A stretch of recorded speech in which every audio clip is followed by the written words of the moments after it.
Pag-usapan natin ang mga importanteng maintindihan natin about retirement. Sabi dito, retirement has less to do with age 65. Akala natin pag age 65 na tayo, retire na. Pero sabi, it has to do with money save. If you have plenty of money, you don't have to wait for 65. Ibig sabihin, kung 65 years old ka pero hindi sapat ang ipon mo, pwedeng magtrabaho ka pa rin. Pero pagka 40 years old ka pero may sapat ka na naipon, pwede ka na makapag-retire. Para may idea tayo, magkano ba ang sapat na retirement? Ang computation natin ay annual income times 20. Ibig sabihin kung 200,000 ang kinikita mo ngayon per year, times 20, dapat meron kang 4 million na retirement fund. And itong 4 million mo, ito yung i-invest mo para kumita ng passive income or money working for you. Sabi nga, self-security instead of social security. Importante meron din tayong savings and investment para ito yung aasahan natin pag tayo ay tumanda.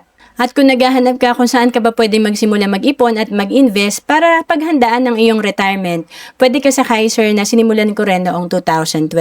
Dito tatlo na yung meron ka. Meron ka ditong healthcare, life insurance, at investment. Ito ay 7 years to pay lang, 20 years maturity. At kung OFW ka, pwede ka sa Kaiser. We have online application. Magbigay tayo ng halimbawa ng Kaiser Savings Plan natin na kung nag-start ka dito at the age of 30 at 60,000 per year ang iyong hinuhulog, times 7 years, meron kang total investment sa Kaiser na 420,000.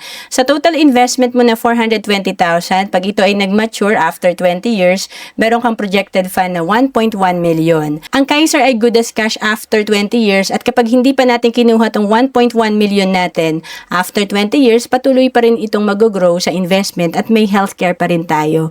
Kaya nga dito, kung hindi mo kinuha, pag nag-mature, pag edad mo ng 60, kung nag-start ka at the age of 30, ito ay nasa 3 million na ang projected fund. Kaya pag nag-retire ka at the age of 60, meron kang halimbawa, kumikita ng 10% on the average per year na passive income, meron kang 300,000. Or monthly passive income na 25,000. And to know more about Kaiser, message mo lang ako sa Facebook, Roan Celis Capistrano, or email me at roan.capistrano@gmail.com.